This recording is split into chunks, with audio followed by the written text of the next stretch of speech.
में जितना शायद कोई एक अपने महीने की सैलरी में कमा रहा होता है। ऐसे ही अगर आप क्रेडिट कार्ड अफोर्ड कर सकते हैं तो that means you made it. बहुत अच्छी बात की। जहांगीर, क्रेडिट कार्ड है आपके पास? You made it. चलिए, क्लियर हो गया, क्लियर है सबको?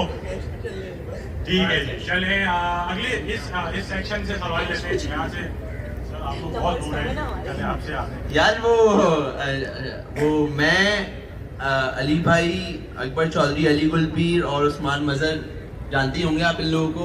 हम लोग अभी पिछला पूरा महीना थाईलैंड से घूम के आए, तो मतलब ये हम कमाए तो वहाँ पे जाके कमाया, लेकिन क्रेडिट कार्ड बिल भी नहीं है।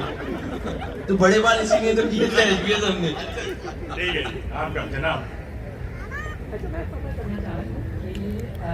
लाइव ऑडियंस के सामने जब आप बड़ी कोशिश कर रहे हैं उनको हंसाने की और कोई हंस के नहीं दे रहा है, तो कैसा लगता है आपको?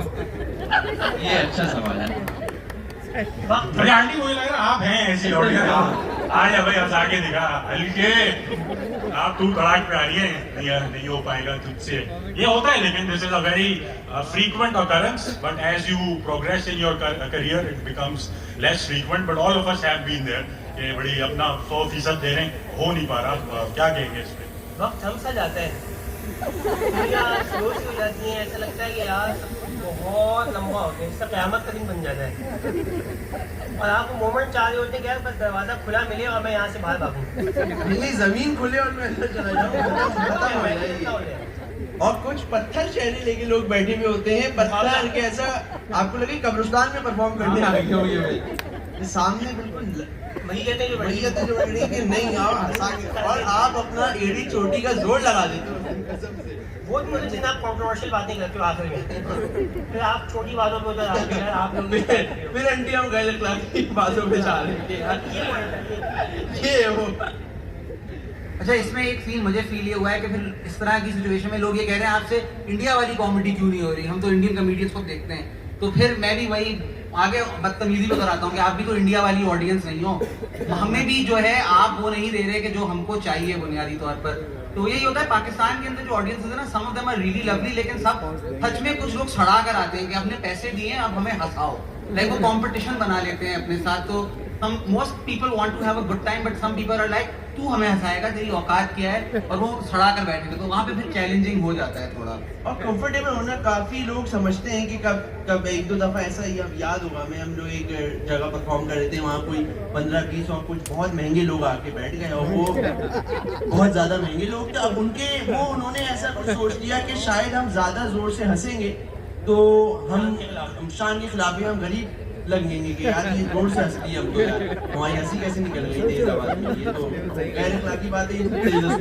तो इसमें क्या कहते हैं, और बाद में वो कह रहे हैं हमें तो बहुत मजा आया, बहुत मजा, यहाँ मर से गए ऊपर स्टेज पे। तो बाद में ऑडियंस ऐसी है कि वो आपको लगता है कि आप सन्नाटे में परफॉर्म किए, बाद में इंस्टाग्राम पे आते हैं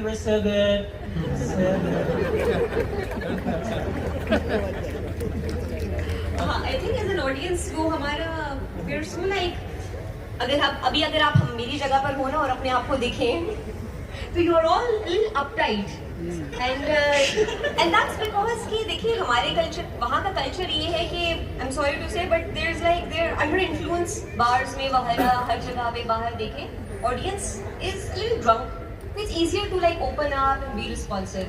तो मैं तो कहती हूँ कि बाहर खोल देने चाहिए। हमारा इस स्टेटमेंट से कोई ताल्लुक नहीं है, हमारा बिल्कुल ताल्लुक नहीं है। आप मगरिब मजे हमारे शो में हैं और शो के बाद इशा भाई नशा कराओ, फिर आप लोग इजी हो जाओगे। बट उसके बाद भी नहीं हुआ, फिर क्या होगा?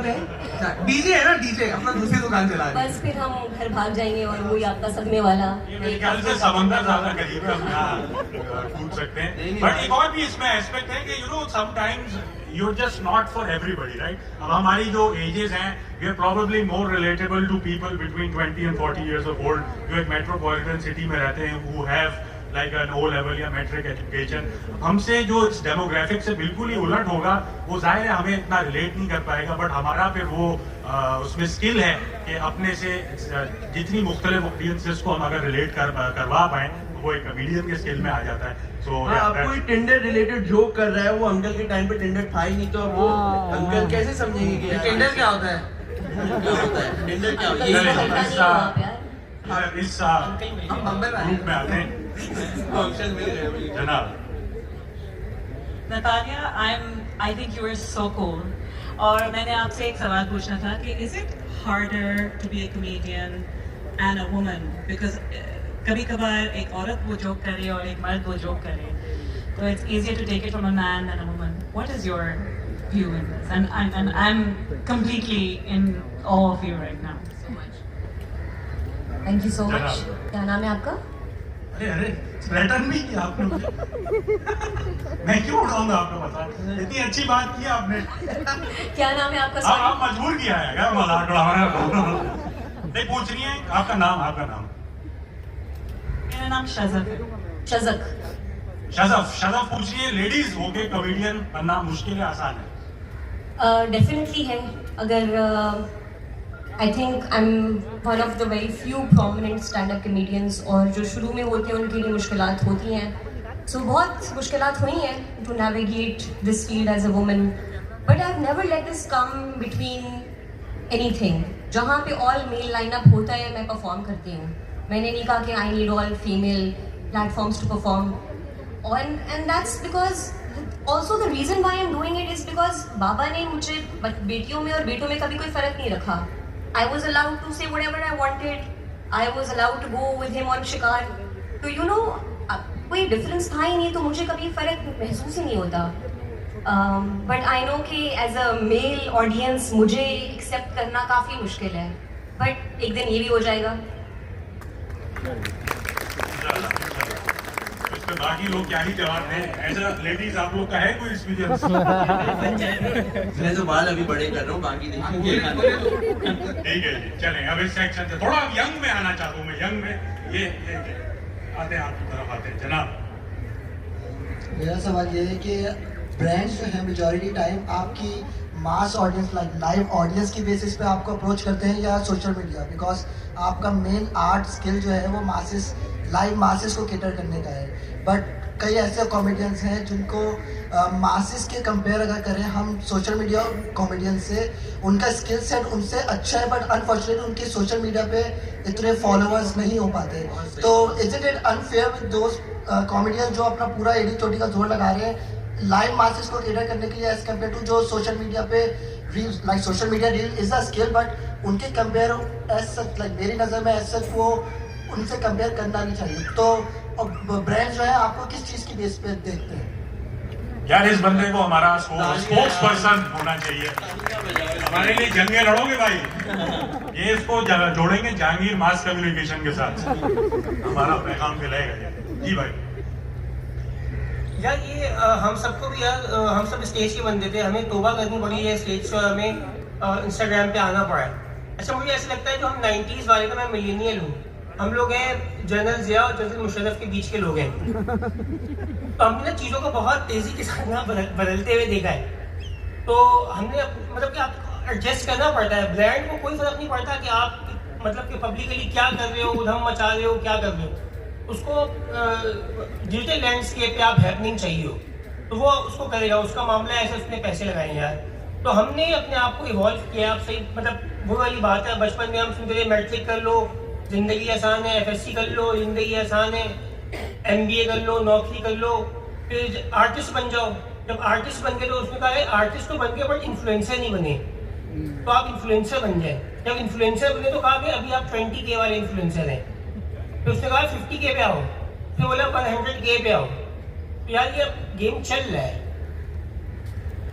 एंड आई थिंक हम सब ने इस चीज़ को एक्सपीरियंस किया हुआ है कि हम लोगों ने 5-6 साल ऐसे शोज किए हैं कि जो वहाँ पर ऑडियंस मौजूद थी उनको हमने हर हिसाब से एंटरटेन किया, लेकिन उन 30-40 बंदों को जब बंदा 4-5 साल से उन्हीं लोगों को कैटर कर रहा है तो कुछ वो चीज़ बन नहीं पा रही, तो बहुत फ्रस्ट्रेटिंग हुआ। और हमने यही देखा कि 1-1.5 साल जब से वीडियोस बनाना शुरू हुई हैं तो बगैर मेहनत के जो है ज़्यादा लोग आना शुरू हो गए। कोई जिद नहीं, कोई जंग भी नहीं है कि आपको ये नहीं करना, ये आपको करना पड़ेगा। अगर आपको पाकिस्तान के अंदर स्टैंड अप का सीन थोड़ा बनाना है तो आपको डिजिटल लैंडस्केप में निकलना पड़ेगा। आपको लोगों को लेके आना होगा, उनको बताना होगा यार PACC में या आर्ट्स काउंसिल में एक चीज़ हो रही है, आप आओ। मैं बताऊं तुमसे, बहुत ज़्यादा तुमने सवाल जो बोला है ना भाई, तुम जियो, क्योंकि हम लोग मैं अब जैसे बताया, मैं 17-18 से मैं कॉमेडी कर रहा था। 2023 तक आप कह लो कि मुझे कोई नहीं जानता था। मतलब सब एक यही था कि शो है, हम सब मिलके शो कर रहे हैं, उसमें बहुत सारे लोग आ रहे हैं और वो बस ठीक है, अच्छा शो हुआ, तालियां बजाई, चले गए। कोई काम नहीं आपके पास, कोई ब्रांड आप पे पैसा लगाना नहीं चाहता है, क्योंकि आप होंगे 100, 200, 300 लोगों को केटर कर लेते होंगे, लेकिन उनको चाहिए लाखों लोग, जो कि आपको सिर्फ डिजिटल के थ्रू हो सकता है। और फिर अभी हम सभी को आप लोगों ने जो जानना शुरू किया वो पिछले 1-2 साल से जानना शुरू किया, क्योंकि सबने इतना ही टाइम हुआ है डिजिटल पे कंटेंट रेगुलरली बनाने का।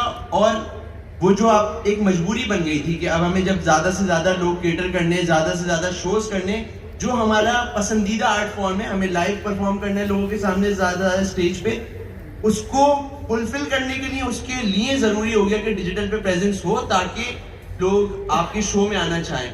और मैं आपको मिसाल दूं, मैंने लास्ट ईयर अपने 4 स्पेशल किए। एक स्टैंड अप कॉमेडियन के लिए ना एक स्पेशल, एक 1 आवर लॉन्ग स्पेशल, वो कंटेंट लिखता है 1 घंटे का और वो परफॉर्म करता है। तो वो मैंने कभी नहीं सोचा था मैं कर पाऊंगा टिल देन कि मैंने डिजिटल पे अपनी प्रेजेंस नहीं बनाई, और वो अल्लाह का शुक्र चारों सोल्ड आउट गए और बहुत सारे लोग आए। लेकिन उसके लिए बड़ा जरूरी हुआ कि मैं डिजिटल पे कुछ बनूं, तो फिर मैं शो कर पाऊंगा, वरना लोग नहीं आएंगे मेरे, मैं कुछ भी हूं भले।